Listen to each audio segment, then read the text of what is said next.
ඔන්න ඉතින් අපි යනවා ත්‍රිකුණාමලයේ සුන්දර වෙරළතිරයක් වෙන නිලාවේලි වෙරළතිරයට. ඉතින් අපි යන අතරමඟදී තියෙන සුන්දර වැවක් වෙන කන්තලේ වැව, එතනින් එහා පැත්තේ තියෙන වෙන්ඩසන් වැව ආදී දේවල් බලලා අපි ත්‍රිකුණාමලයේ නගරයට ගියා. ඉතින් නගරයේ මැදේ තියෙන ඩියස් පාක් එකට මෝංගේ පාරාදීසයේ ඉතින් මෝන්ට කන්න බොන්න දීලා එතනින් අපි ගොඩක් වෙලා පොඩ්ඩොත් එක්ක ඉඳලා අපි එහෙමම ආවා නිලාවේලි වෙරළතිරට. ඉතින් අවුරුදු සරයි විශේෂ සංචාරකින් පිරිතට ගිහින් තිබ්බා වෙරළේ වෙද්දිම. ඉතින් අපි එතන පැය 4-5ක් ඉඳලා එතන තියෙන සරුවත් බීමකට බීලා කට්ටිය ඉතින් මේ සරුවත් බීමකට විශේෂයෙන් සඳහන් කරන්න ඕන හරිම රසයි අමුත්‍යක් වගේ ඒ වෙලාවට. ඉතින් රස්නේ කියන දේ දැනෙන්නේ නැහැ.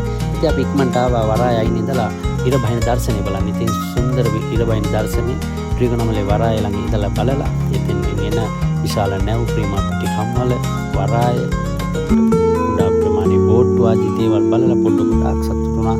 ඉතින් අපි එතන ගොඩාක් වෙලා ඉඳලා රැ වෙන්න ඉඳලා